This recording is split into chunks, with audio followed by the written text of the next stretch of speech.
es mío, porque no sé cómo se me escucha a vosotros, a ustedes. Perfecto, Perfecto, pues perfecto.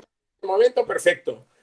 Y nada, que el honor y el placer es mío que me hayan invitado. O sea que no, que el placer es mutuo. Muchas gracias, muchas gracias. Estamos esperando que se conecte un poco más de personal. Esto es un evento muy cerrado. Le explico, maestro, es un evento de bienvenida de una asociación, una gremiación, un colegio de abogados que la gran mayoría somos especialistas en derecho disciplinario.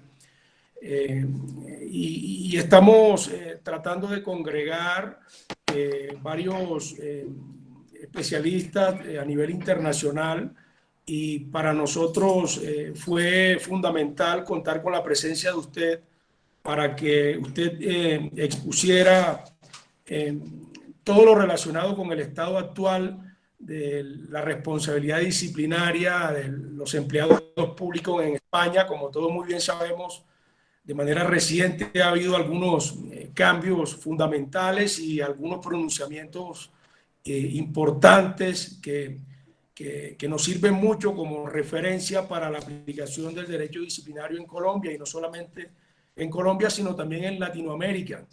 De hecho, tenemos colegiados honorarios que son personas extranjeras. En este momento contamos con la presencia en la plataforma de gente de México, de Cuba, que va a tener y contar con el gusto de escucharlo, y por supuesto también vamos a tener el honor de que usted forme parte como miembro honorario también de España en nuestra agremiación, y a partir de este momento para que lo tenga en cuenta y tenga conocimiento de ello. Hombre, pues para mí es un honor el que me inviten a formar parte de esta asociación, de este colectivo.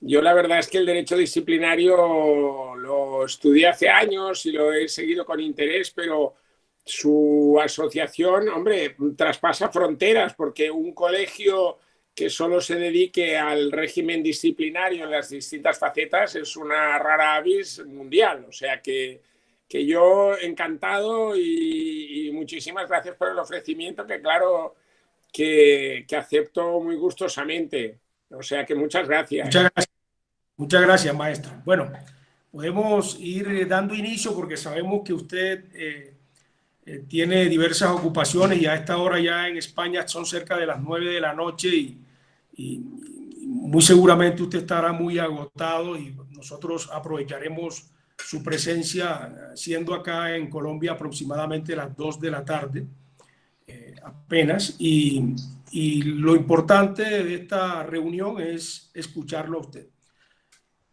Un cordial saludo a todos los colegiados que se encuentran en este momento conectados a través de la plataforma virtual Meet, y quienes no conocen al maestro Joan Manuel Traiter, es uno de los grandes exponentes del derecho administrativo sancionador español. De hecho, una de sus maravillosas obras, el derecho administrativo sancionador, publicado por el Centro de Estudios de Derecho Económico y Sociales de Barcelona, uno de los grandes exponentes y referentes también en derecho disciplinario. De hecho, fue mi maestro recientemente en la Universidad de Valladolid, en el posgrado de Derecho Administrativo Sancionador, donde tuvimos la oportunidad de compartir a través de estas plataformas virtuales. Sin embargo, para hacer una breve referencia a su hoja de vida, podemos decir que el profesor Joan Manuel Traiter es catedrático de Derecho Administrativo de la Universidad de Girona, licenciado en Derecho por la Universidad de Barcelona, donde obtuvo un premio extraordinario de su promoción, doctor en Derecho por la misma universidad. Ha impartido clases en muchas universidades internacionales, entre las cuales se destaca la Universidad de París I, Panteón, Sorbonne en Francia, y la Universidad de Ghent en Bélgica, la Universidad Nacional Autónoma de Nicaragua y la Universidad de Santo Espíritu en Cuba. Es autor de diversas monografías dentro de las cuales se encuentra, por supuesto, la que acabo de mencionar, y también la obra El control de planeamiento urbanístico, que también es una obra muy reconocida, y autor de más de 80 artículos académicos en revistas especializadas y capítulos de libros, como todos ustedes muy bien lo saben. Hemos compartido suficiente material académico de autoría del maestro, y para nosotros de verdad es un honor, lo repito, un gusto escucharlo, sobre todo los avances que ha tenido desde el punto de vista doctrinario y jurisprudencial en España la responsabilidad disciplinaria de los servidores públicos. Nuevamente, muchas gracias, bienvenido maestro, y el escenario es todo suyo. Muy complacido de tenerlo acá. Pues reitero las gracias y los honores son míos. Gracias, David Roa, que efectivamente nos conocimos en el posgrado en España en la Universidad de Valladolid, que es una gran universidad en España, es una de las universidades más reconocidas. Y bueno, me hizo esta invitación. Yo no sé, yo había planteado un poco esta charla, conferencia o participación mía un poco en dos partes. Una, explicarles las novedades que existen en España y alguna en Europa sobre el régimen disciplinario de los empleados públicos. Y la segunda, que me hicieran ustedes las preguntas o reflexiones que creyeran, porque a veces explicas, pero estás más preocupado por las cosas que pasan en tu país que por cuestiones más globales que a lo mejor ustedes me suscitan, y al hilo de las preguntas yo les puedo explicar algunas cuestiones de mi experiencia, porque tampoco creo que yo sepa más que ustedes, ni mucho menos. Yo he estado viendo su asociación y la verdad es que están al día de todo. Yo me he quedado un poco asustado, porque normalmente explicas para personas que no, bueno, pues que el derecho disciplinario, otros ámbitos de nuestra disciplina son desconocidos, pero que ustedes están al día de todo, con lo cual es muy difícil explicarles cosas que no que les ilustren, pero lo voy a intentar. Yo les voy a hacer la exposición, si les parece, unos 3/4 de hora, y luego me hacen preguntas o abrimos el coloquio, para que no sea esto tan pesado, ¿no? Sobre todo, insisto, porque esto no es una clase de la facultad que les voy yo a enseñar, sino que en el debate nos enriqueceremos todos, y además me gustaría también saber sus inquietudes, porque de esa manera yo también aprendo. O sea que aquí va a ser un do-des. Yo les voy a explicar algunas cosas del derecho disciplinario de los empleados públicos en España. Muchas veces el derecho público va ligado al tipo de administración que tenemos. Y nosotros tuvimos, como saben, ya me remonto al año 78, tuvimos una administración autoritaria con un sistema de función pública también, pues muy jerárquico, muy ordenado, pero en el que se producían ciertos abusos derivados, pues, del sistema político que teníamos, que era un sistema, pues, de administración pública franquista, y por tanto era un sistema que no habían las debidas garantías del Estado social y democrático de derecho, ¿no? Entonces, ¿qué ocurrió? Que en aquel momento existían unas normas que el profesor García de Enterría, tanto en el ámbito sancionatorio administrativo como en el ámbito del derecho disciplinario, pues que las denominó como toscas, arcaicas, groseras. Incluso llegó a decir que eran prebecarianas, es decir, anteriores a Cesare Beccaria, que, como ustedes saben, es el padre del derecho penal y del derecho punitivo del Estado, de la obra dei delitti e delle pene. Y por tanto, nosotros teníamos un sistema sancionatorio administrativo global que era muy rudimentario, y por derivación del sistema sancionatorio administrativo, un sistema de derecho disciplinario todavía más rudo, por cuanto se consideraba pues, que el empleado público tenía aún menos garantías jurídicas frente a la administración que el ciudadano de a pie. Y de ese punto de partida, pues nació la juridificación de todo el mundo del derecho disciplinario a partir de los años 90.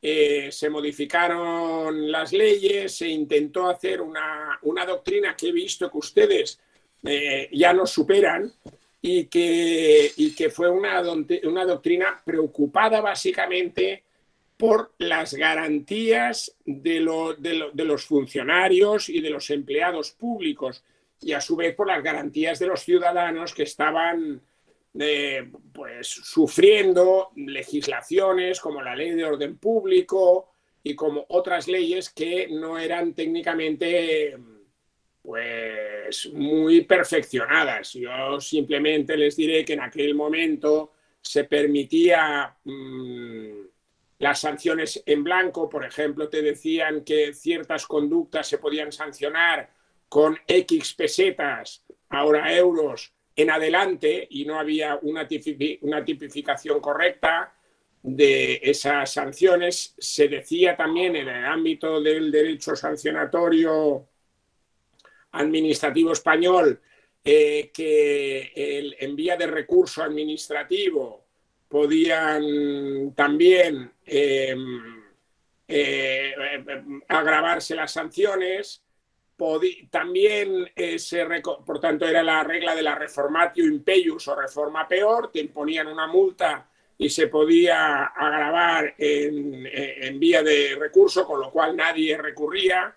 Se tipificaban en blanco las infracciones y se consideraba pues, que las reglas contra la seguridad ciudadana o contra el orden público podían ser sancionadas y con lo cual no se sabía bien qué era el orden público porque era cualquier cosa que fuese un desorden, pero no se llegaba a concretar. Había algunas faltas que no existía procedimiento administrativo, eran las denominadas sanciones de plano. Y por tanto el sistema de garantía se permitía la doble sanción penal y administrativa por unos mismos hechos, cosa que, bueno, pues en ocasiones daba lugar a la infracción del principio de proporcionalidad y a la duplicidad de actuaciones en vía penal por los jueces penales y por la administración pública en vía del recurso de los procedimientos, administrativos. Y en definitiva era un sistema parco en garantías.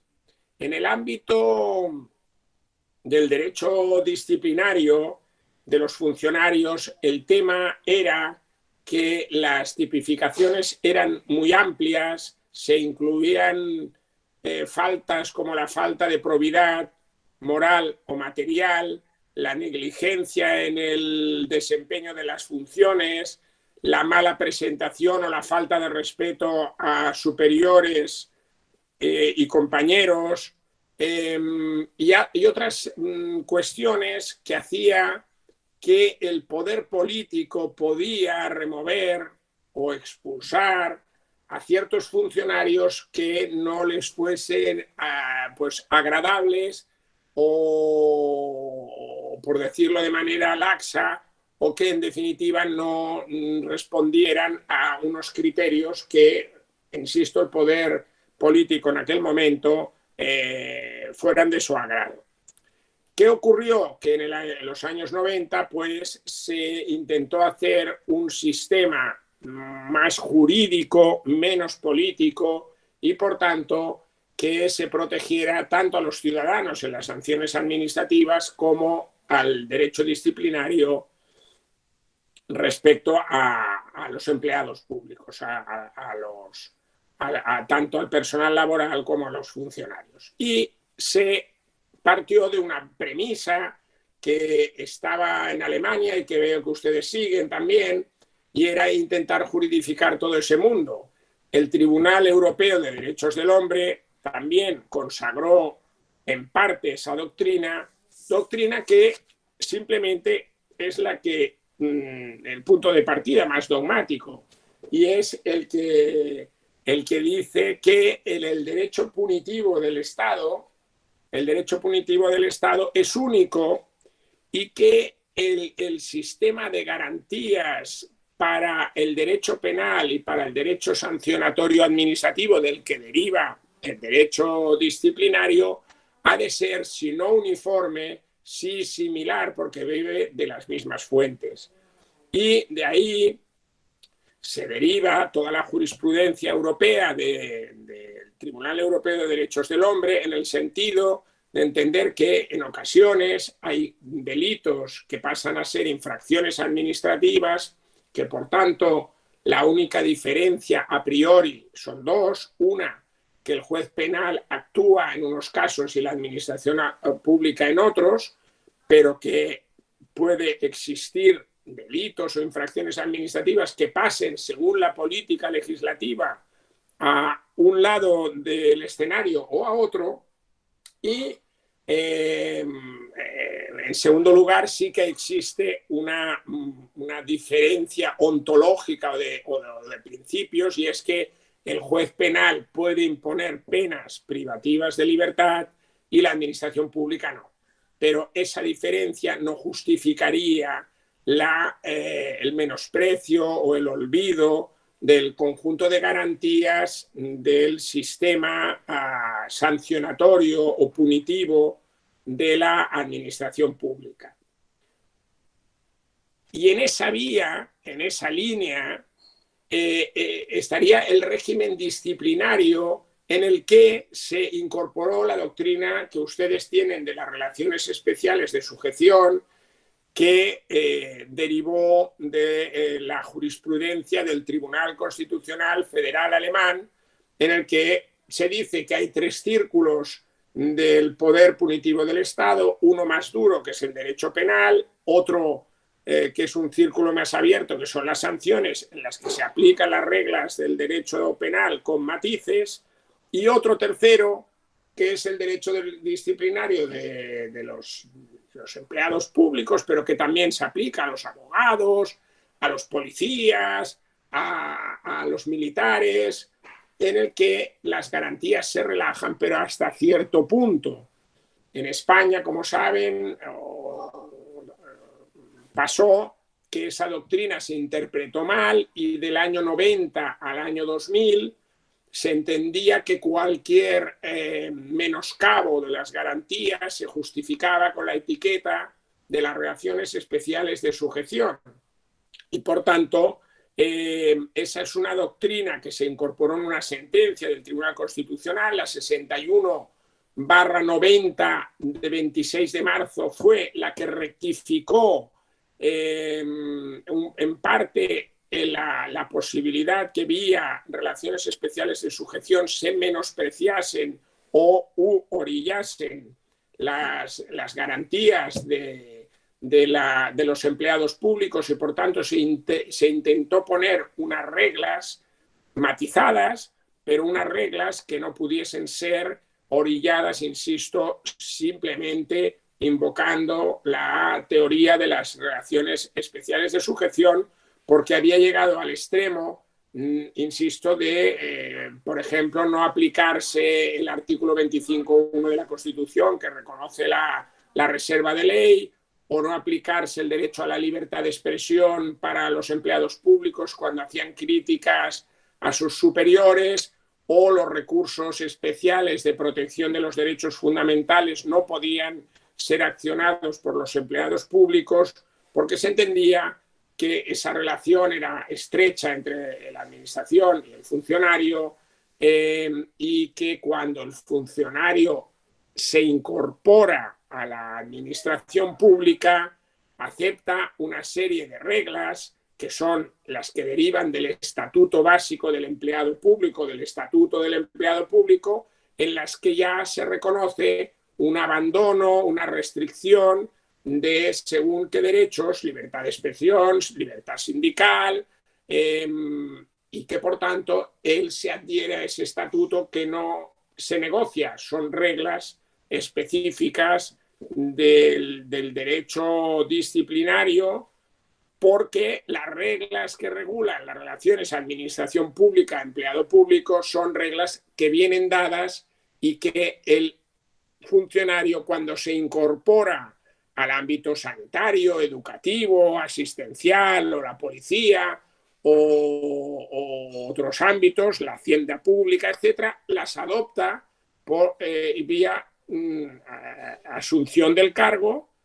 Tiene unas ventajas, es de por vida, tiene unos derechos, la inamovilidad del funcionario público si no es por muerte o por sanción disciplinaria, y tiene unas obligaciones que son las restricciones de los derechos. Piensen que en Alemania, por ejemplo, está prohibido afiliarse a partidos políticos o sindicatos, o incluso está prohibido ser del Partido Comunista. Si eres del Partido Comunista no puedes ingresar en la función pública, en el empleo público. En España no se llega tanto, pero sí que es verdad que ciertos funcionarios especiales, particulares, por ejemplo, los jueces y magistrados no pueden formar parte de ningún partido ni de ningún sindicato. La policía o la Guardia Civil, que es un cuerpo semimilitar, tienen restringidas fuertemente la libertad de expresión y de crítica, por tanto, a los superiores, y tienen restringidas también otros derechos que tienen los ciudadanos, como por ejemplo el derecho de sindicación y el derecho de huelga, que tampoco se reconoce a los jueces y magistrados. Esto viene también del derecho alemán, porque saben ustedes que en el derecho alemán el empleado público, todos los empleados públicos carecen de ese derecho, del derecho de huelga, y por tanto se aplica esta doctrina de las relaciones especiales de sujeción. Bien, entonces el problema es, formando parte del mismo derecho punitivo del Estado, hasta dónde llegan esos matices para el derecho disciplinario, porque es evidente que sí que deben tener el funcionario o el empleado público debe tener unas garantías y unos derechos cuando se le abre un expediente y se le quiere sancionar. Sí que les quería decir que si me quieren interrumpir, oiga, esto no es una cosa formal, estamos aquí entre amigos, aunque no nos conozcamos, y por lo tanto cualquier pregunta, cualquier reflexión, bienvenida sea.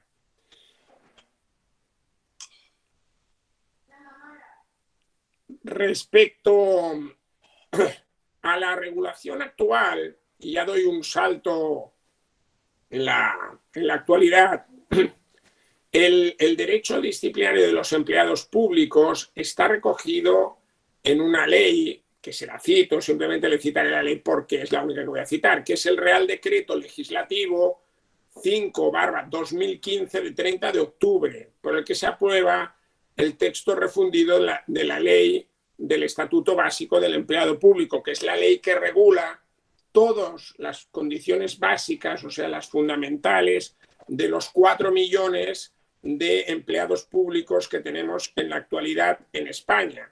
Y por tanto, esa es la ley, y en los artículos 93 a 98 se reconoce la potestad disciplinaria de todos los empleados públicos.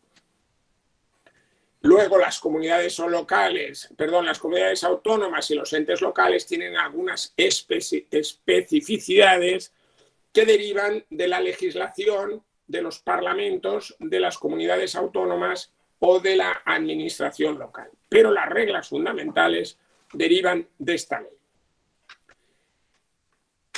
Y me preguntarán si es que, oiga, ¿y esta ley qué incorpora? Mire, simplemente les explico, en España ahora hay un sistema que se denomina de laboralización de la función pública, según el cual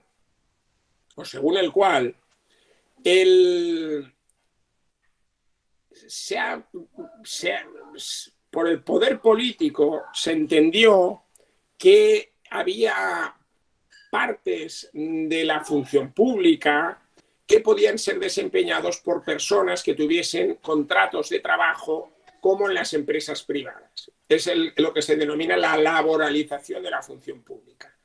Este fenómeno, que empezó hacia los años 95 o 2000, en la actualidad, ¿qué provoca? Pues provoca que se incorporen al derecho disciplinario de los funcionarios públicos y en general a todas las reglas que regulan las relaciones entre las administraciones públicas y los empleados públicos, reglas que vienen no del derecho administrativo, sino del derecho laboral. Y esto está creando una cierta confusión que veremos cómo se plasma en el derecho disciplinario. Les pongo un ejemplo actual. Si les decía que en el parecer cartesiano del derecho disciplinario y de las relaciones administración pública, funcionarios, cuando te incorporas después de una oposición o un concurso a una de las plazas de la administración pública, la norma, el estatuto, las normas que regulan esa relación administración empleado público estaban tasadas. En la actualidad se permite que se negocien con los sindicatos y las administraciones públicas. Y por tanto, se ha introducido lo que se denomina la negociación en el seno de las administraciones públicas. ¿Esto qué hace? Por ejemplo, en la actualidad se ha incorporado que una de las maneras que ha afectado a 300.000 empleados, una de las maneras de prestar el servicio a los ciudadanos sea por el teletrabajo. Después del COVID, pues nos hemos acostumbrado a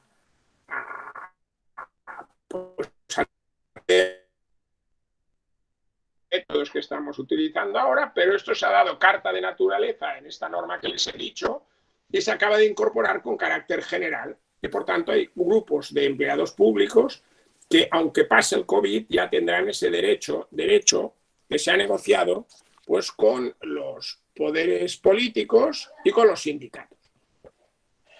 Esta es una novedad que yo particularmente no estoy del todo de acuerdo, porque fíjense que al introducir estos métodos del derecho laboral, los convenios colectivos, la negociación empresario-trabajador, claro, en la administración pública, que regía el principio de legalidad y la adhesión al estatuto o a las reglas marco entre el empleado, el funcionario y la administración, se está produciendo una disfunción.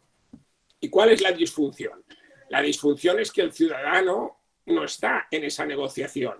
Si el empresario negocia con el trabajador pues, el salario, los sueldos, las vacaciones, los pluses, bueno, sabe que se está jugando su dinero y hasta dónde puede llegar. El riesgo que está sucediendo en la actualidad es el que, bueno, pues en el mundo nuestro, en el de la administración pública, el ciudadano no está. Y entonces, pues claro, el poder político, sobre todo si no es que tenga ganas de defender al ciudadano, sino, bueno, pues no tener problemas de manifestaciones, sean o no legales, o reivindicaciones o problemas en la prensa, es dar lo que piden pues un grupo de personas que no tienen por qué ser mayoritarios y con lo cual se están introduciendo derechos que me parece muy bien que duren durante el COVID y tal, pero tienen que ser limitados porque ahora mismo en España usted llama a una administración pública, le dan hora para recibirlo de aquí 2 meses, no le coge nadie el teléfono, no contestan los mails, porque, bueno, pues están introduciendo estos sistemas con carácter general y durarán siempre. O durarán de manera ilimitada, no lo sabemos.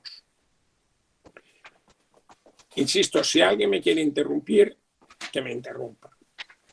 Y si no está de acuerdo con lo que digo, mejor, porque así de la diversidad de opiniones saldrá a la luz. ¿Cuál es la...?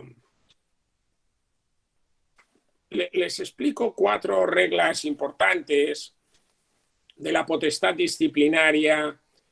Ya les he explicado una. Una segunda es que se ha equiparado el sistema para todos los empleados públicos, los que tienen una relación funcionarial y una relación laboral, y para todos se aplican unas reglas comunes. ¿Cuáles son estas reglas comunes? Pues algunas las tienen ustedes porque he estado mirando, bueno, estuve y les he ido siguiendo, que son reglas que derivan, insisto, del derecho punitivo del Estado. Una primera les voy a distinguir dos tipos para clarificar.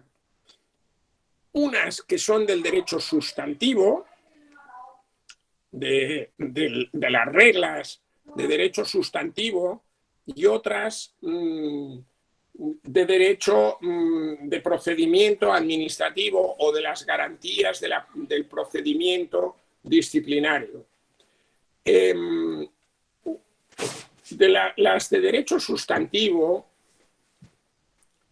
les podría explicar brevemente las siguientes. Una, el principio de legalidad o la reserva de ley, según la cual el conjunto de infracciones y sanciones han de estar recogidas en leyes que apruebe el Parlamento.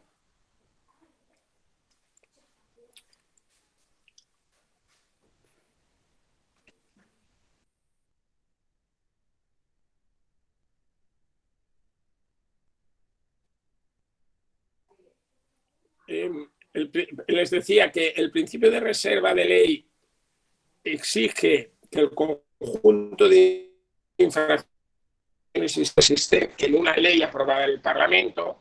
Simplemente se permite a la administración pública, vía reglamentos, que colme las faltas denominadas leves. Existe una división tripartita entre las faltas muy graves, graves y leves, que debe ser conectada con las sanciones correspondientes a las faltas muy graves, graves y leves. Solo las leves se permite que estén en normas reglamentarias, pero el resto han de estar en leyes. Por tanto, se reconoce la reserva de ley, lo que impide que las administraciones tipifiquen ex novo infracciones y sanciones. ¿Cuáles son las infracciones y las sanciones? Que sería la cuestión derivada de lo que he dicho antes. Os les cito algunas de las faltas muy graves para todos los empleados públicos: el incumplimiento del deber de respeto a la Constitución y a los estatutos de autonomía de las comunidades autónomas. Esta es una falta que también viene del derecho alemán, que era la falta de fidelidad a la Constitución. Esta la incorporaron en el derecho español. Ha dado muchos problemas desde el punto de vista de la jurisprudencia, porque ¿qué es la falta de fidelidad a una norma? Es muy complicado. Se puede ser infiel a tu mujer o a tu marido o a quien sea, pero a la Constitución, bueno, fue una mala traducción seguramente de una cuestión que además en el derecho alemán tiene su importancia por la situación política, las dos Alemanias, etcétera, y con la reunificación pues se obligaba a tener una democracia militante, pero en el derecho español no tenía mucho sentido, y ese incumplimiento del deber de fidelidad ahora se ha modificado y se ha entendido que es un incumplimiento del deber de respeto a la Constitución y a los estatutos de autonomía, que son las normas que rigen en las 17 comunidades autónomas. Otra falta es la que supone discriminación por razón de raza, de religión, de sexo. Es el principio de igualdad y de temas raciales, morales, sexuales, o por cuestiones de opinión o de lengua o de ideología. También otra falta muy grave es el abandono del servicio. Este ha de ser reiterado y como mínimo durante 2 semanas. La adopción de acuerdos manifiestamente ilegales que causen perjuicio grave a la administración o a los ciudadanos. Esta es una falta que ha dado problemas porque en el ámbito penal la falta de la adopción de acuerdos manifiestamente ilegales es un delito, que es el delito de prevaricación. Saben ustedes que lo deben tener también en su Código Penal, que existen dos delitos típicos del empleado público, que es la prevaricación, la dicción manifiesta de resoluciones injustas en materia administrativa, y el cohecho, que es la dicción de resoluciones manifiestamente injustas mediante dádivas o prebendas. También, entre otras, les cito la publicación o utilización indebida de documentación o información a que tenga acceso el funcionario por razón de su cargo, la negligencia en la custodia de secretos oficiales, la violación de la imparcialidad, la desobediencia abiertas a las instrucciones del superior, la obstaculización del ejercicio de libertades públicas y derechos sindicales de los funcionarios y de los ciudadanos, el incumplimiento de la obligación de atender los servicios esenciales en los casos que se permita, como les he dicho antes, el derecho de huelga, el incumplimiento de las normas sobre incompatibilidades, que también está dando lugar a copiosa jurisprudencia, y otra que se ha introducido nuevamente, que es el acoso laboral, que se entiende como acoso desde varios puntos de vista: acoso laboral propiamente dicho, acosos sexuales, etc. Y luego las comunidades autónomas tipifican las faltas graves según el grado en que se haya vulnerado la legalidad o los graves daños causados al interés público, patrimonio o bienes de la administración. En cuanto a las sanciones, que insisto, han de estar conectadas a las infracciones muy graves, graves o leves, están las típicas, que son la separación del servicio a perpetuidad, que solo puede ser impuesta por faltas muy graves. Esta comporta que dejes de ser funcionario, y que se equipara al despido laboral, que dejas de ser personal laboral, dejas de trabajar para la administración pública, la suspensión de funciones por el tiempo máximo de 6 años. Aquí no dejas de ser funcionario o empleado público, sino que durante 6 años dejas de ser trabajador público. El traslado forzoso, el demérito, que consiste en la penalización a efectos de carrera, promoción o movilidad voluntaria. El apercibimiento, 2 apercibimientos puede dar lugar a otras sanciones, y otras que se establezca o que establezca la ley específica de cada cuerpo de funcionarios. Por tanto, esas son las sanciones. La más grave, la separación del servicio, que es a perpetuidad, y otras, la suspensión de funciones por un máximo de 6 años. Estas son las que permite la ley y, por tanto, el principio de tipicidad. Un segundo principio que debe regir el derecho disciplinario es el principio de tipicidad. Es decir, que la administración... Doctor. Sí, dígame, me alegro de que... Doctor, qué pena. Dígame. Pregunta, ¿que la autoridad que impone esas sanciones es una autoridad administrativa o es un juez? Todas las sanciones que se imponen en el ámbito disciplinario de los funcionarios públicos o de los empleados públicos lo imponen los órganos superiores de cada administración pública.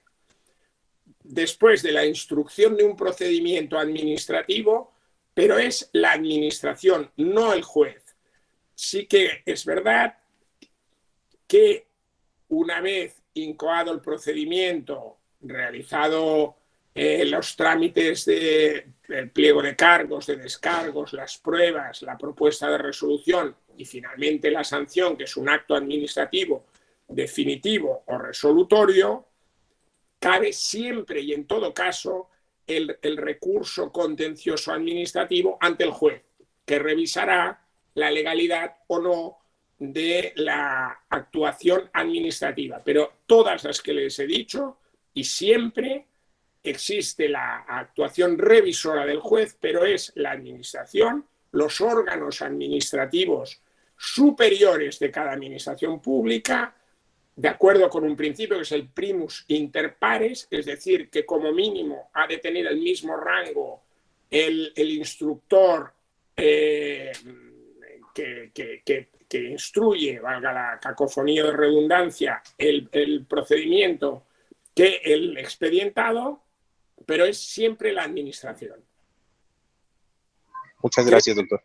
En su caso, ¿verdad que no es así? Porque he visto que había algunas que imponía el juez. ¿Es así o no? ¿O lo he entendido mal?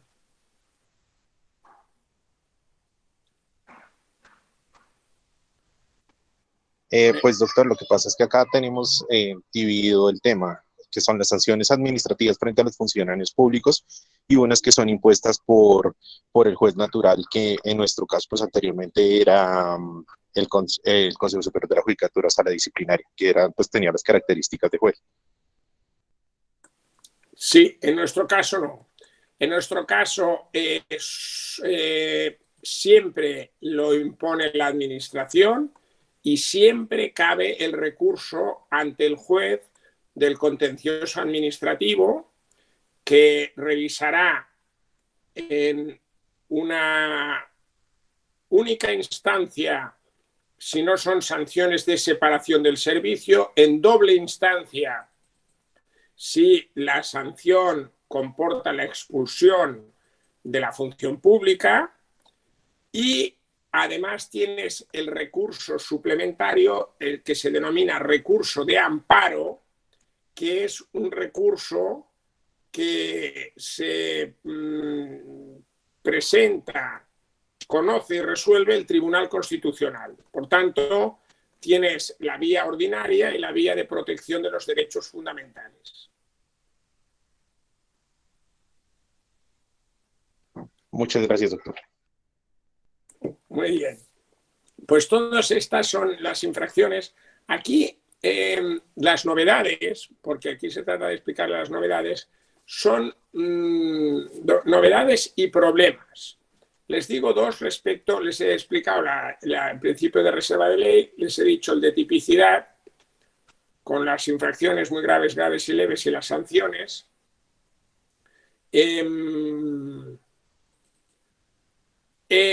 Las novedades y los problemas son dos. Primera novedad. La ley que les he citado ha introducido entre los deberes de los empleados públicos un artículo 52, 53 y 54 que son principios éticos y nuevos deberes de los empleados públicos, que son los códigos de conducta. Esto es una novedad porque no existía en el derecho del empleado público en España.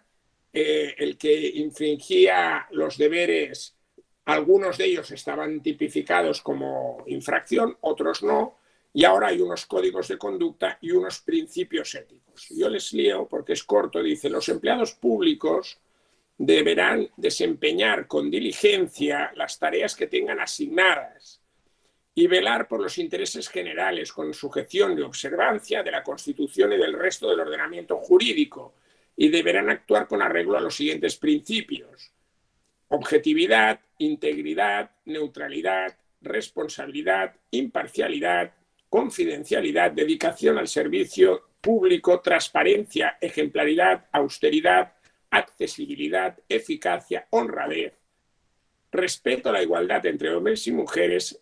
Todos ellos inspiran el código de conducta de todos los empleados públicos en España, configurados como principios éticos y de conductas regulados en los siguientes preceptos. Y añade: estos principios y reglas informarán la interpretación y aplicación del régimen disciplinario de los empleados públicos.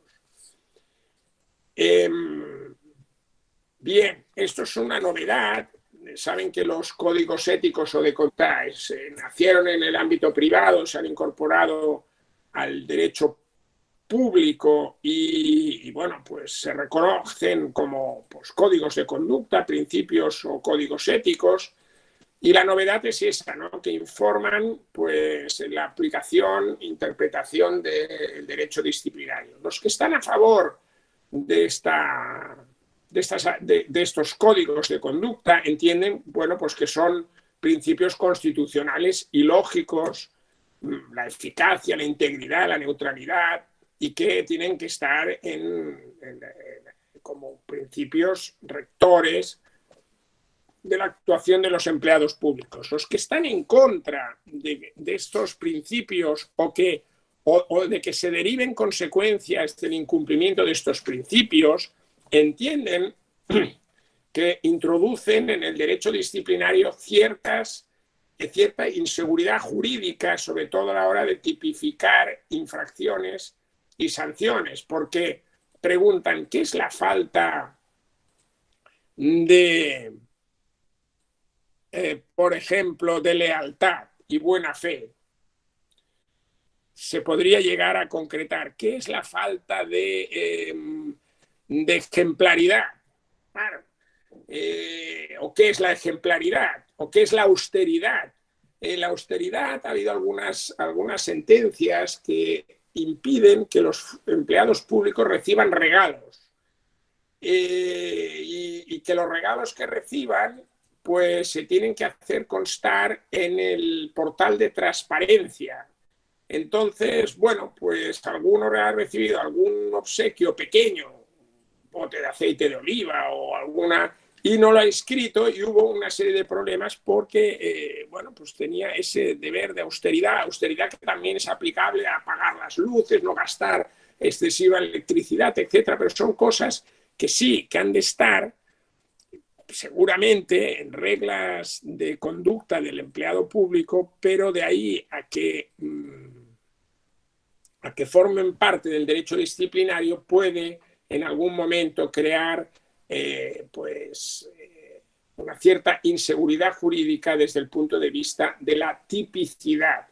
Porque yo no sé si tienen ustedes una infracción que teníamos nosotros hasta hace poco, que era la falta de probidad moral o material, que comportaba la expulsión del servicio y dejar de ser funcionario, porque era la separación del servicio. ¿Y qué ocurría? Que cuando en el elenco de infracciones administrativas o disciplinarias no se encontraba la conducta realizada, decían, es una falta de probidad moral o de una falta de probidad material.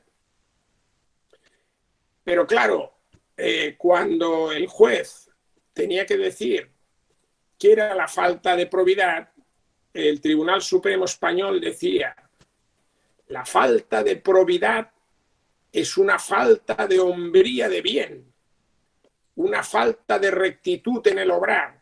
Realmente a veces eran mujeres las que habían cometido la infracción, y esto de la falta de hombría de bien no se sabía bien qué quería decir, y en definitiva, bueno, pues que no colmaba mi juicio, y así se expuso en trabajos doctrinales hasta que se suprimió esa falta, el principio de tipicidad, ¿no? Que es dibujar con detalle y cuidado cada uno de los elementos de la conducta ilícita y su correspondiente sanción. La introducción de conceptos deontológicos que en el derecho disciplinario siempre se tiende a introducir, o conceptos jurídicos indeterminados como la negligencia, como la falta de lealtad, o la falta de ejemplaridad, la falta de honradez, o la poca accesibilidad. Todo esto son el decoro, la falta de decoro, que también está en bastantes códigos, aún, por ejemplo, en España aún queda para la policía. Pues es difícil llegar a juridificar lo que es el decoro y cuando se infringe el decoro. En definitiva, esta es la novedad más importante respecto al principio de tipicidad. La introducción de los códigos éticos o códigos de conducta como principios inspiradores de la aplicación del derecho disciplinario de los funcionarios públicos.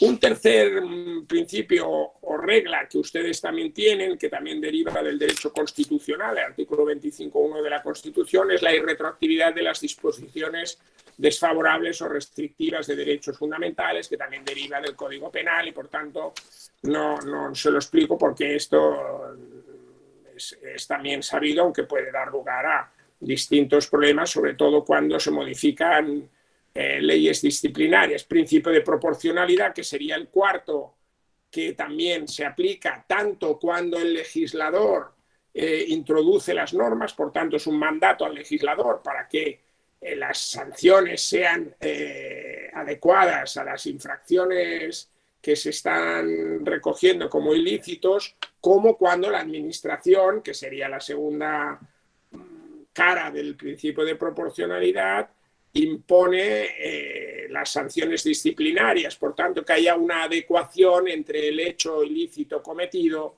y la sanción administrativa o disciplinaria impuesta. Ese principio de proporcionalidad le va muy bien al juez administrativo español para a veces reducir el abanico de sanciones dentro, por ejemplo, si le imponen 6 años de suspensión de funciones, poder reducirlo en parte para no sancionarlo con tantos años. Otro principio sustantivo, no procesal o procedimental, es el principio non bis in idem, que he visto que ustedes también lo han incorporado en el derecho disciplinario colombiano en muchos aspectos. Yo simplemente les diré dos cuestiones y, insisto, si me quieren interrumpiendo, pues encantado. El principio non bis in idem... Sí, dígame. Diga. Bien, me había parecido que alguien quería hacer una pregunta. El principio non bis in idem es, etimológicamente, como ustedes saben, es no Doctor, dos... qué pena. Sí, dígame. Doctor, qué pena. Una otra pregunta. Cuando usted se refiere a funcionarios, bien, hablamos de aquellos que son vinculados a la administración por nombramiento, por contratos, pero dentro de esas faltas y ese catálogo también se contemplan aquellos que son nombrados por voto popular, por elecciones populares, por votación. No. Los cargos electos tienen un régimen jurídico diferente.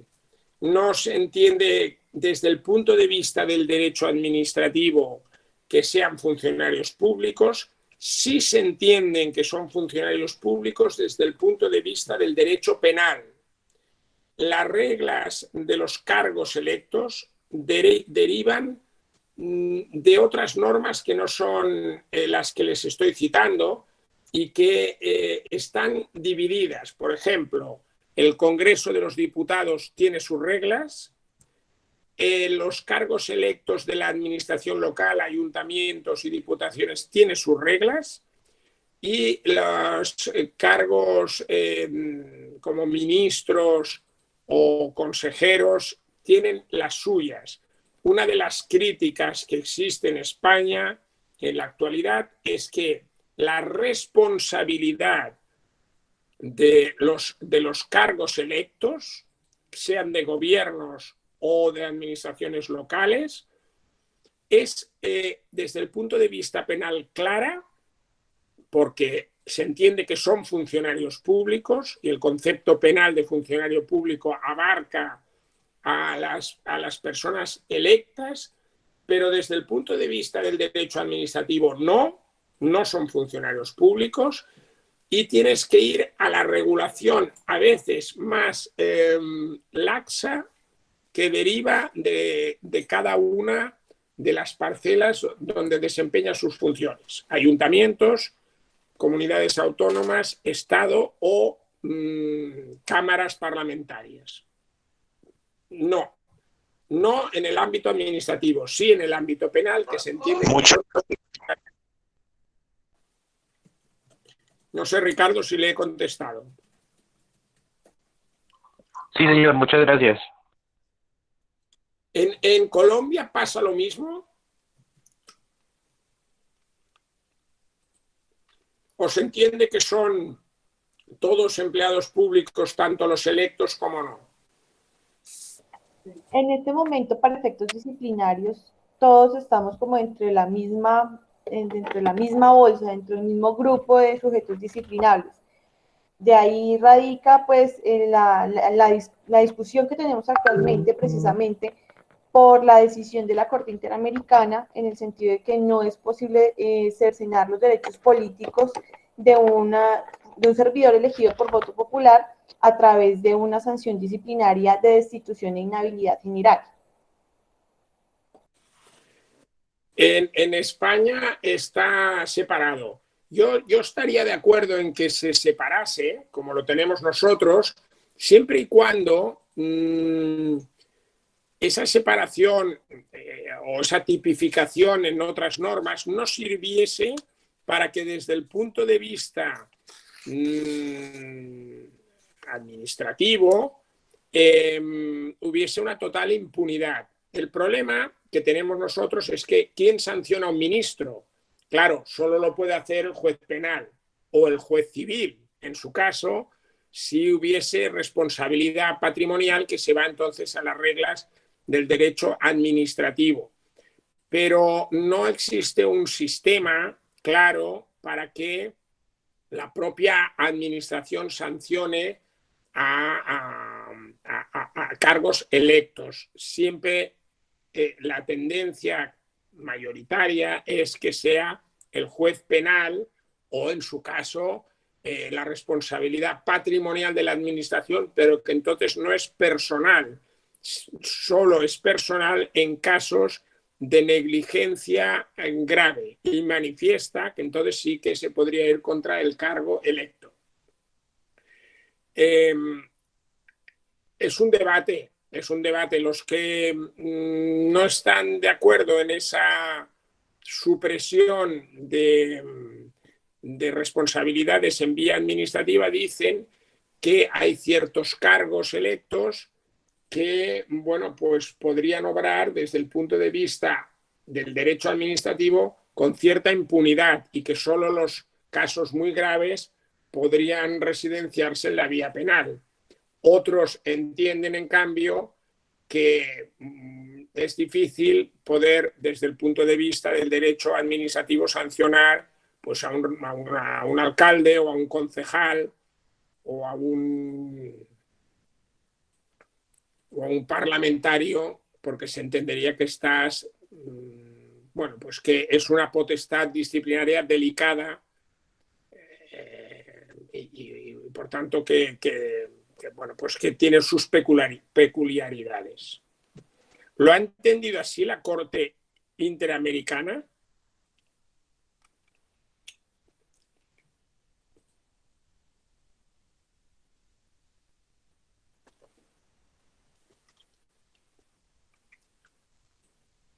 Ani, le hacía una pregunta que no sé si me ha escuchado, porque es que me gustaría saber esta polémica de dónde deriva. Perdón, así... tuve un problema de conexión y no alcancé a entenderle muy bien. ¿Me puede repetir? Usted me ha citado una resolución de la Corte Interamericana. Sí, señor. Que planteaba este tema. ¿Me podría ilustrar cuál es el tema que plantea, cuál es la solución que ha dado?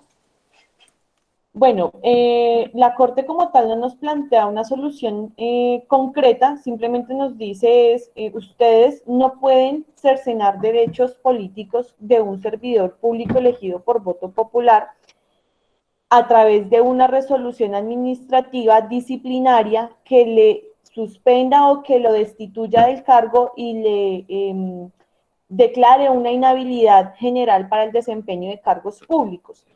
Lo que dice la Corte es, ahí usted está afectando el derecho de elegir y ser elegido de la persona que tiene el cargo de elección por voto popular y también está cercenando los derechos de quienes lo eligieron por voto popular.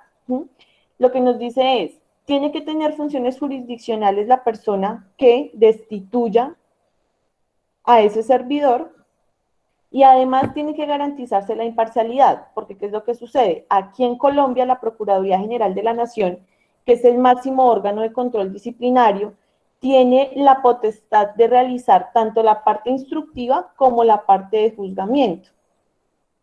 Entonces, la Corte nos exige esa imparcialidad también y nos exige la jurisdiccionalidad.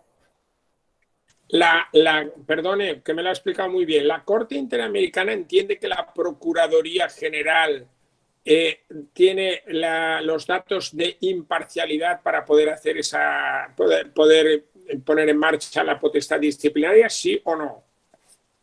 Pues directamente no lo afirma de esa manera, dice, si bien es cierto se puede adelantar un trámite disciplinario, tiene que tener una serie de características. Sin embargo, sí deja en el aire esa situación de que no hay imparcialidad si una misma entidad tiene a su cargo tanto la etapa instructiva como la de juzgamiento, y más que la misma entidad, el mismo funcionario. Claro. Yo estoy de acuerdo, ¿eh? En España lo que usted plantea sería imposible.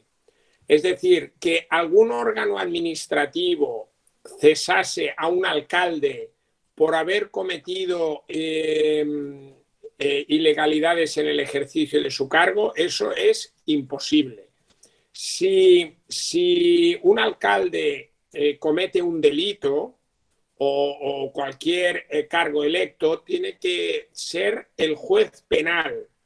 Y por tanto, el juez penal sí que tiene las debidas garantías de imparcialidad y de independencia para poder hacer eso. Pero que un órgano administrativo cese a un alcalde, eso no, o a un concejal electo, no podría ser. Y por tanto, todo este sistema que les explico son para los técnicos, para los que tienen un contrato laboral o tienen un acceso por el concurso, la oposición o otros sistemas, pero no para los cargos electos, porque se entiende que responden ante la vía del juez penal. Incluso para los parlamentarios, que esto sí que lo tendrán ustedes, hay algunos privilegios que se discuten, que son los de la inviolabilidad en sede parlamentaria, sobre todo cuando son hechos que no tienen nada que ver, la inmunidad y la inviolabilidad, que son los dos privilegios que tienen los parlamentarios, pero en ningún caso se podría, por el ámbito administrativo de las sanciones disciplinarias, cesar o castigar, porque el razonamiento es el que está usted haciendo. Se podría, tanto el elector podría sentirse pues defraudado o atacado en sus derechos, como el propio cargo electo, ¿no? Y podría utilizarse este poder disciplinario de manera desviada, no para sancionarlo por el incumplimiento de sus deberes y obligaciones, sino por sus ideas revolucionarias o no, pero que no gustasen al poder político mayoritario. Por lo tanto, no sería posible. Bien, si quieren les acabo los principios sustantivos y iríamos a los principios de procedimiento. Entre los principios sustantivos simplemente les quería explicar, porque siempre es polémico, el principio non bis in idem, o no dos veces por lo mismo, o no dos sanciones por lo mismo. El Tribunal Constitucional español, siguiendo al Tribunal Europeo de Derechos del Hombre, declaró dos cosas. Una, que en el ámbito de las sanciones administrativas y sus relaciones con el ámbito penal, no podía sancionarse dos veces, penal y administrativa, la comisión de un único ilícito cuando concurría identidad de sujeto, hecho y fundamento. Y por tanto, si el Código Penal y la legislación administrativa sancionadora tipificaban los mismos hechos en normas distintas, únicamente se podía sancionar un único hecho y normalmente tenía prevalencia o tenía prioridad la jurisdicción penal. Ejemplo claro son los delitos del medio ambiente. Contaminas el río, está tipificado en la Ley de Aguas y en el Código Penal como delito contra el medio ambiente, solo se puede sancionar en vía penal, no en vía administrativa, y por tanto el non bis in idem material, no 2 veces por lo mismo, se aplicaría de esta manera. Tengo que decir que en el ámbito del derecho disciplinario, como creo que pasa en su ordenamiento jurídico, se hizo una excepción con las denominadas relaciones especiales de sujeción, en las que se entendía para los funcionarios, para los estudiantes en centros universitarios o centros públicos, para los presos en centros de internamiento, y para los militares también, que se entendía que son funcionarios, que no se aplicaba esta restricción del non bis in idem y que se permitía la doble sanción administrativa y penal porque existía bis, sí, 2, pero no existía idem. Es decir, había identidad de sujeto,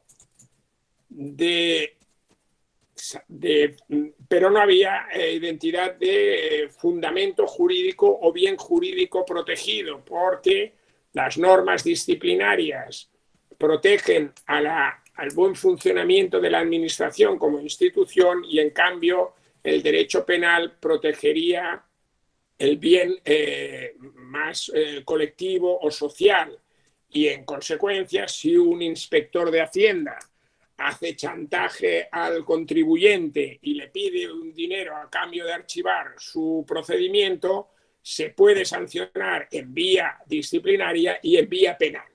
Es una doctrina que se ha aceptado así y que en principio, con los matices que luego diré, bueno, pues podríamos también aceptarla. Luego volveré sobre el tema. La segunda vertiente del principio non bis in idem es el principio non bis in idem procesal o procedimental, según el cual se deben relacionar los procedimientos disciplinarios y penales para evitar lo que el profesor García de Enterría denunciaba y decía que era la teoría del milagro o de las dos verdades. Y decía, el milagro no puede tener cabida en el derecho administrativo porque los hechos son los que son y no puede existir y dejar de existir para la administración pública en un caso y el juez penal en el otro. Y por tanto, para evitar eso, pues se aplica el non bis in idem procesal para poner una prioridad entre las infracciones disciplinarias y las penales. ¿Y cómo se hace? Pues cuando un hecho es constitutivo, o puede serlo, de infracción penal y de sanción disciplinaria, la administración pública que incoa el procedimiento tiene la obligación de suspender el mismo y poner en conocimiento del juez penal los hechos que, insisto, han dado lugar a la incoación del procedimiento disciplinario, pero que pueden ser constitutivos de delito. El procedimiento disciplinario restará paralizado hasta que resuelva el juez penal, y la resolución del juez penal vinculará a la administración en dos sentidos. Por un lado,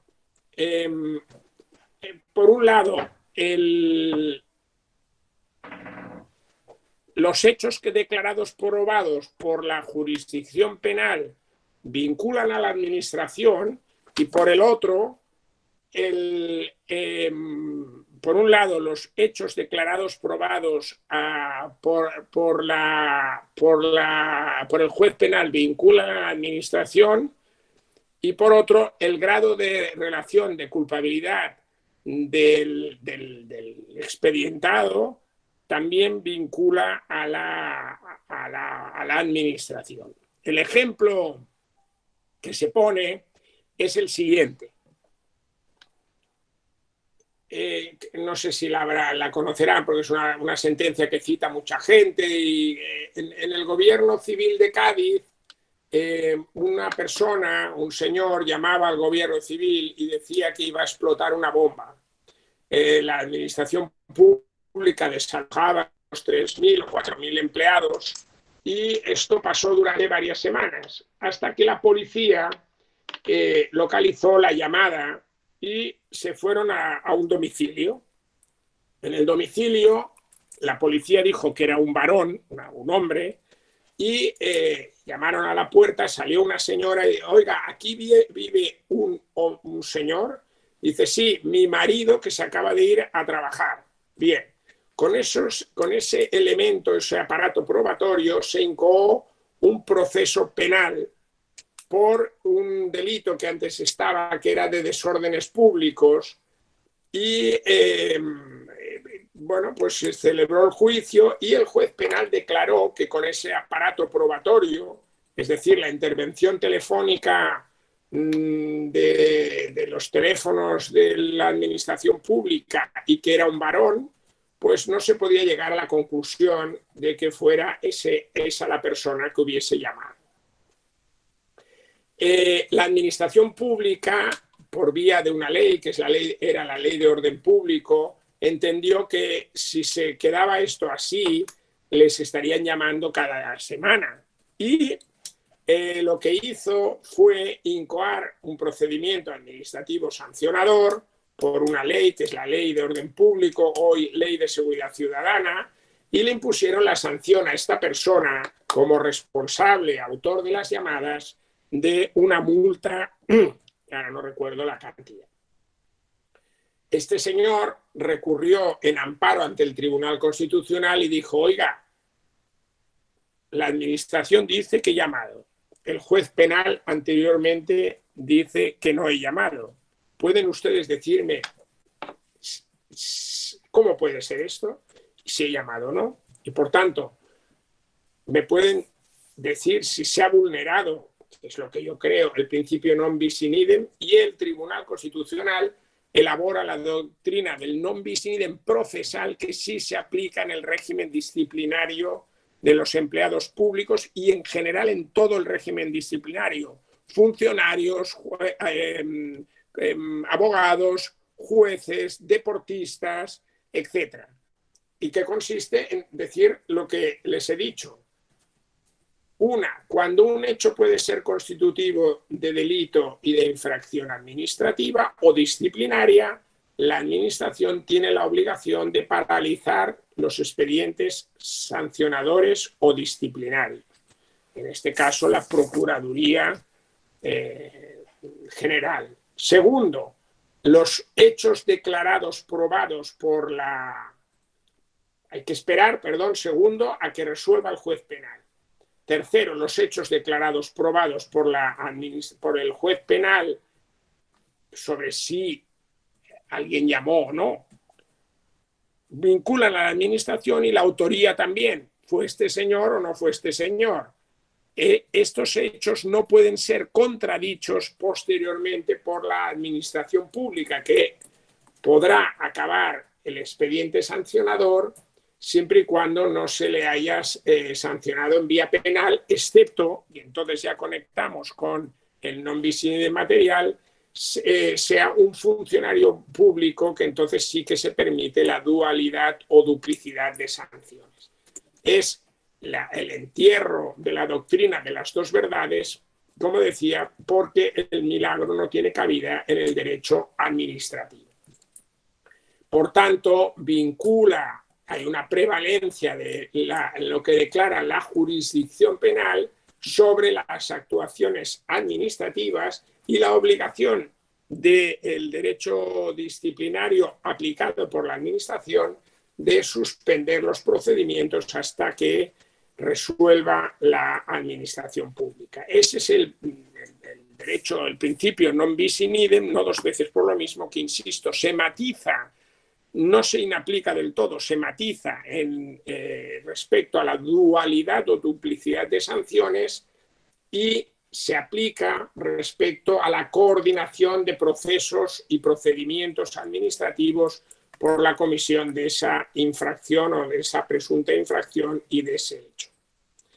La crítica que se hace en la actualidad a esta doctrina del non bis in idem es que en el derecho disciplinario de los funcionarios públicos existen muchas normas, no solo disciplinarias y penales, sino también sancionadoras de protección del orden general y civiles que pesan sobre el funcionario público. Y ha habido una reciente sentencia de un funcionario de un pequeño municipio, pueblo en Aragón, que resulta, se lo explico porque es graciosa los hechos, y la resolución, pues este funcionario no sabía lo que estamos explicando ahora, ¿no?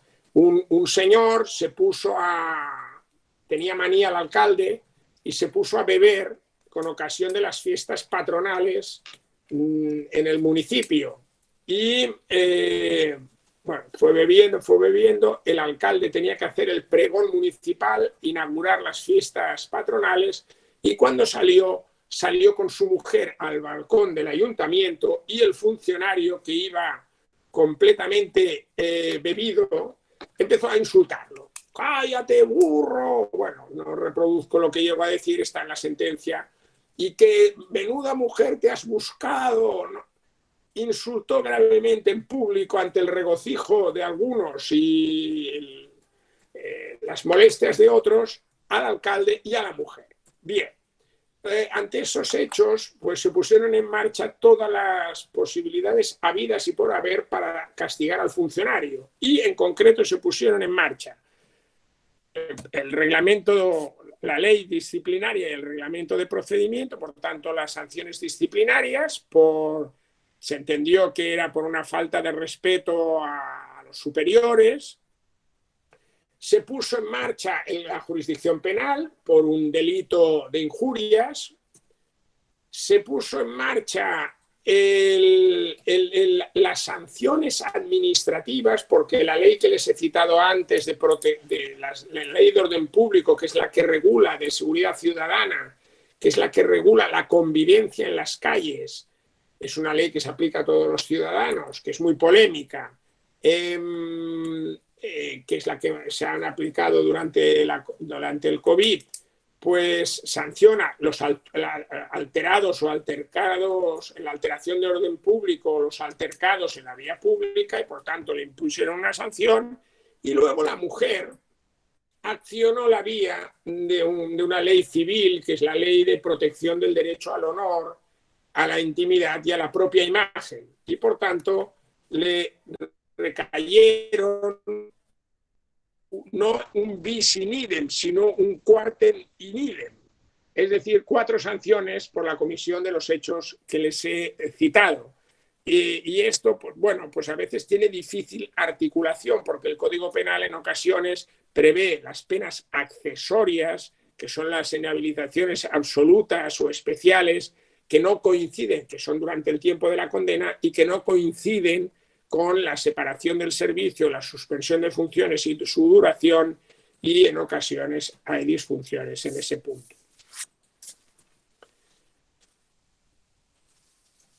Respecto a la prescripción de faltas y sanciones, simplemente decirles que las infracciones muy graves prescriben a los 3 años, las graves a los 2 años y las leves a los 6 meses, y las sanciones impuestas por faltas muy graves prescriben a los 3 años, las graves a los 2 años y las leves al año.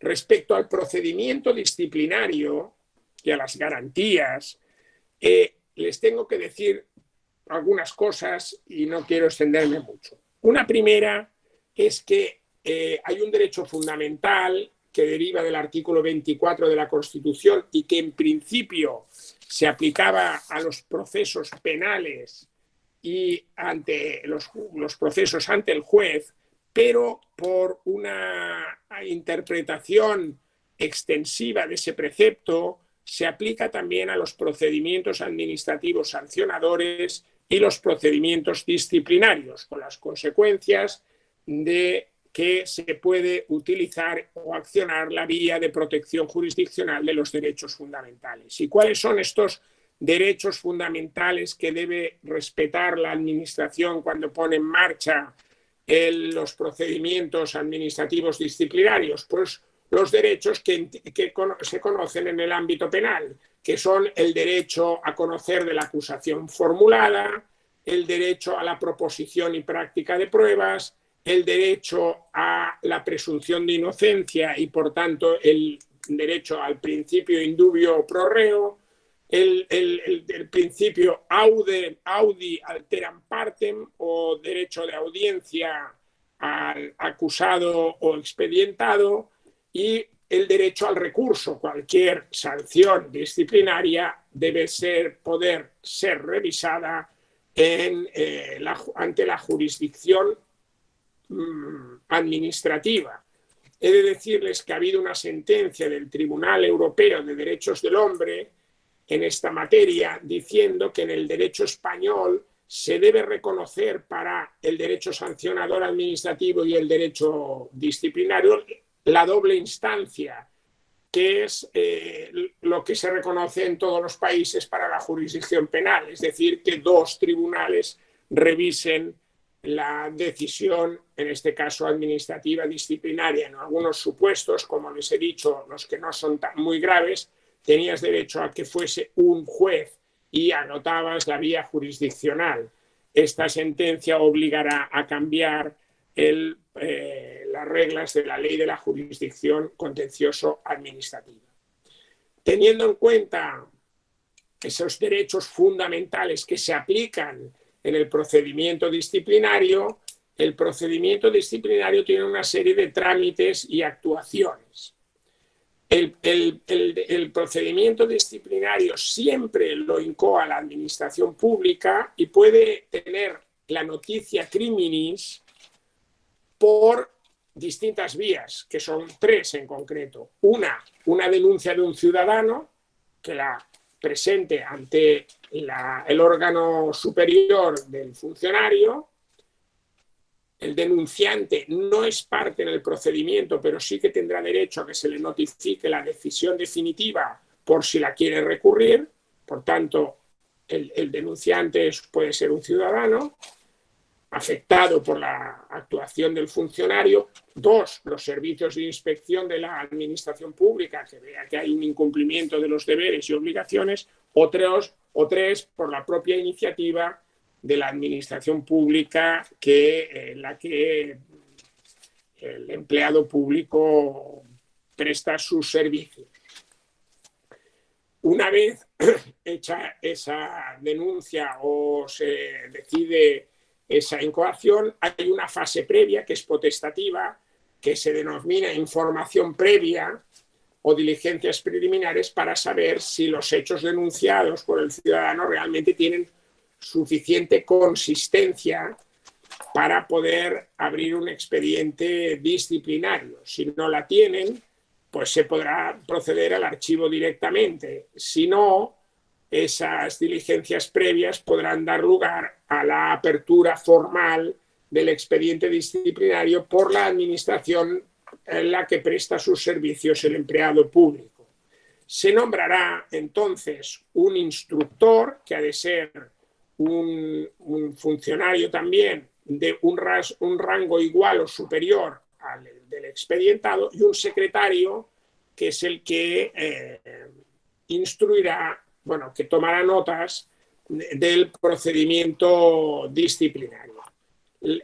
Se hará lo que se denomina el pliego de cargos, en el que se harán constar los hechos que pueden ser constitutivos de ilícitos disciplinarios, y se le darán 10 días para que el expedientado, el funcionario, pueda hacer el pliego de descargos o defensa de los hechos que se le imputan y proponer pruebas que serán practicadas en el plazo de un mes si el instructor las considera pertinentes y relevantes. este es un acto trámite cualificado que puede ser recurrido ante el Tribunal de lo Contencioso Administrativo si se deniegan pruebas pertinentes o relevantes para el objeto del procedimiento y, por tanto, tiene la protección que les he citado antes del artículo 24 de la Constitución. Una vez propuestas y practicadas las pruebas, el instructor hace lo que se denomina la propuesta de resolución, que, recogiendo todo lo que se ha instruido, hace un documento final proponiendo la culpabilidad o inocencia, es decir, proponiendo la infracción que se ha cometido y la sanción que cree que sería de aplicación, o proponiendo el archivo. ¿A quién? Al órgano competente, que es otro, porque aquí se aplica también las garantías del proceso penal, que saben que hay la instrucción a un órgano y la resolución a otro, pues la propuesta al órgano superior de la administración pública, que tiene las competencias para la sanción. Si se sanciona al funcionario, esta sanción debe ser notificada, todos estos trámites lo son, y al ser un acto definitivo o resolutorio, cabe recurso administrativo y posterior recurso contencioso administrativo. En esa resolución han de citarse expresamente los artículos que han sido infringidos, las sanciones de aplicación, motivarse de manera exhaustiva y razonarse el porqué de esa sanción, y esa resolución será, insisto, susceptible de recurso administrativo y posterior recurso contencioso administrativo. Las resoluciones así impuestas y que sean recurridas, he visto que ustedes también tienen una doctrina muy avanzada y han incorporado alguna resolución de los tribunales españoles y ya las leyes en España, aparte de otras cosas que tienen ustedes mucho más avanzadas que nosotros, el plano de las garantías, pero esta es que la presentación del recurso, como excepción a la regla general de la ejecutividad inmediata de los actos administrativos, suspende la aplicación y ejecutividad de la sanción disciplinaria hasta que el juez de lo contencioso resuelva sobre la misma y vea si la no suspensión puede acarrear daños o perjuicios de imposible o difícil reparación.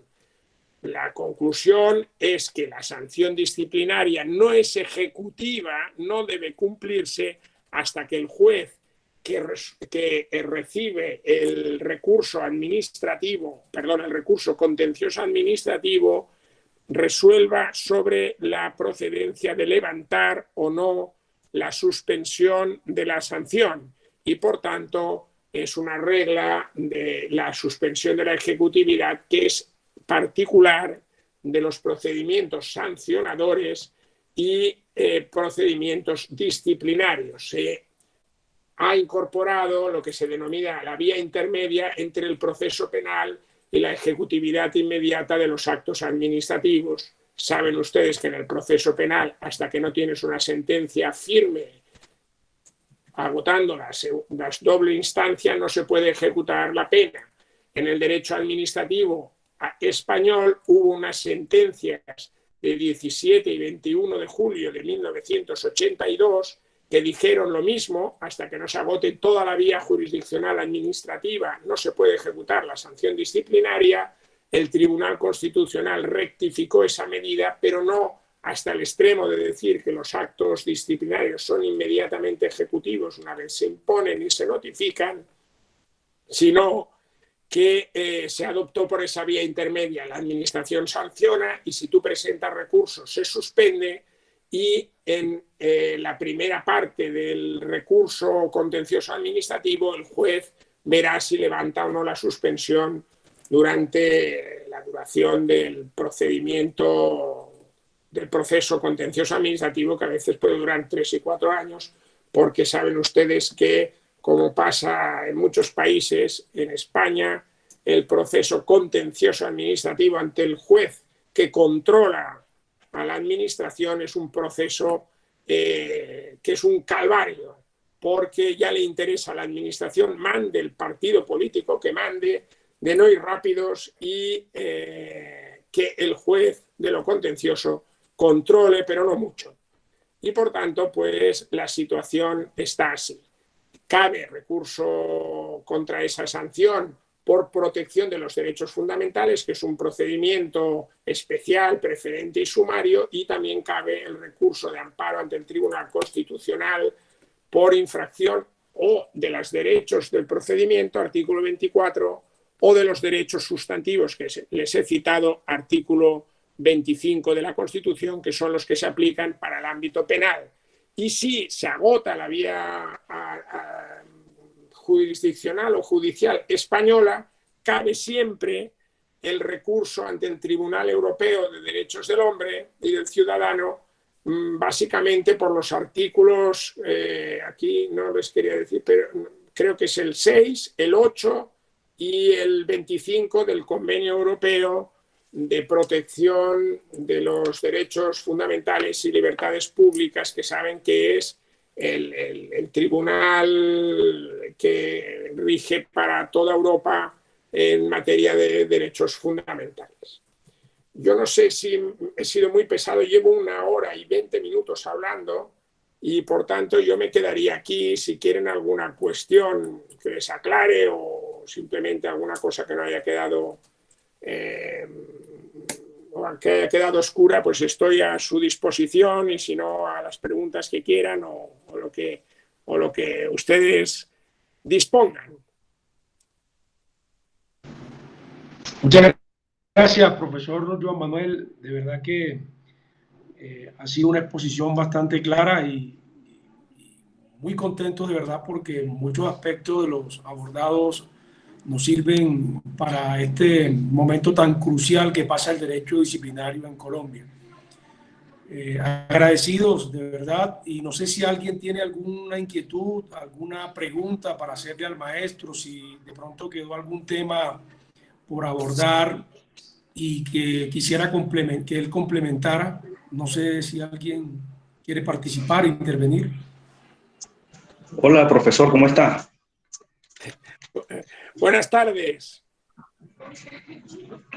Teniendo en cuenta ya lo que previamente se indicó por parte de una de las compañeras en relación con las limitaciones que se puede tener cuando las sanciones son respecto de los electos popularmente, quisiera que me diera su opinión sobre lo siguiente. Ha indicado en su intervención que tal como sucede en España, ese es un análisis y una sanción que solamente podría imponer el juez penal, en el caso de los electos popularmente. Mi pregunta es, ¿usted qué opina si esa posibilidad estuviera en cabeza de la jurisdicción contenciosa administrativa?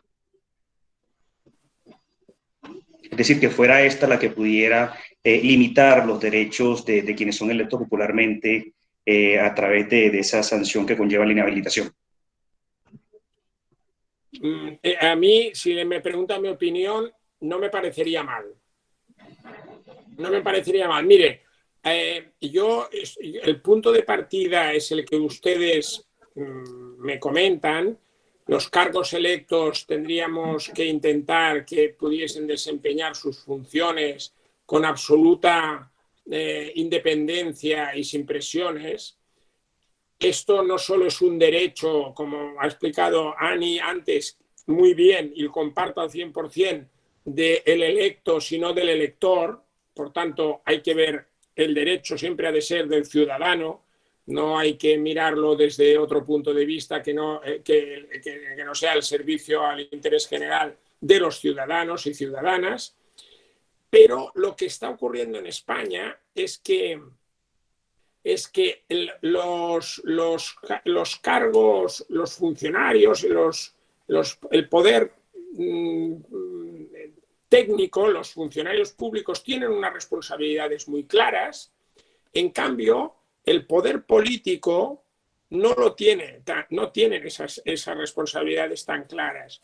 y a veces toman decisiones sabiendo que como esa actuación solo es punible en vía penal y no lo es, pues las toman y saben que a lo mejor es un coste para el erario público, pero no tiene responsabilidades personales y toman la decisión. Entonces yo creo que el problema, la solución que usted le da sería una solución muy factible. Y es decir, no todo tiene que ser vía penal, puede ser vía de responsabilidad disciplinaria y, eso sí, que sea un órgano independiente, que sea la jurisdicción contenciosa la que lo controle. Yo, insisto, no estoy de acuerdo en lo que está pasando en España de la total impunidad, que no sea vía penal, pero claro, la vía penal ya es la vía penal para actuar. Y le podría poner muchos ejemplos. Mire, en Barcelona, bueno, no quiero concretar, pero hay alcaldes, es igual, ya lo he dicho, ya está. Tenemos una alcaldesa que cuando entró había una serie de hoteles que se habían autorizado con los permisos y estaban ya empezando las obras, que eran hoteles de 5 estrellas de gran lujo y que habían venido pues distintas multinacionales europeas y, para instalarlos. Y ella entró y preguntó, oiga, si paramos estos hoteles, porque ella no está de acuerdo con los más hoteles y menos de lujo, ¿me pasará algo? Y le dijeron, no, lo único que tendremos que indemnizar a estas empresas, pero usted puede parar las obras, recalificar el planeamiento y los solares y simplemente tendremos que indemnizarlos. Y así lo hizo.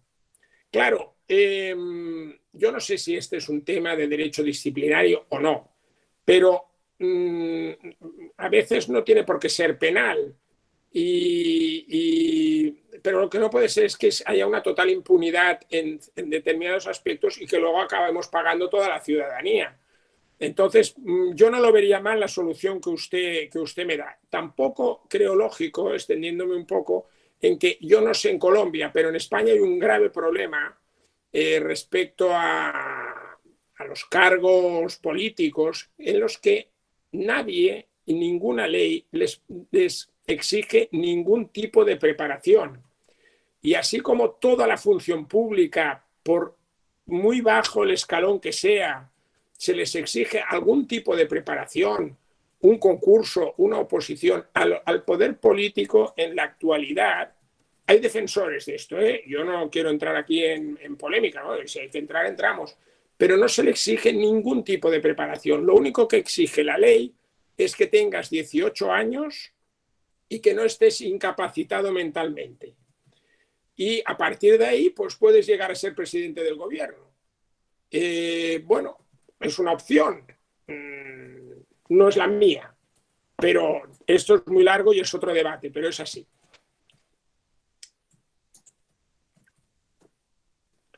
No sé si le he contestado. Sí, señor, muchas gracias. A usted.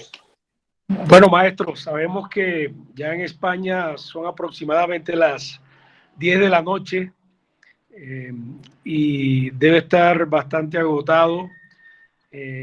Por lo demás, no resta sino agradecerle por esta oportunidad de compartir este espacio académico con nosotros, aceptar la invitación y por supuesto no será la última vez que nos veamos, así sea virtualmente o personalmente, ahora que pase esta pandemia. Muy bien, pues muchísimas gracias a todos ustedes y vamos hablando. Y gracias a David Roa como presidente de este colectivo, que encantado de participar con todos ustedes y a ver si nos podemos ver pronto en persona. Claro que sí. Muchas gracias y feliz noche, maestro. Bien. Gracias a ustedes. Adiós. Adiós. Adiós.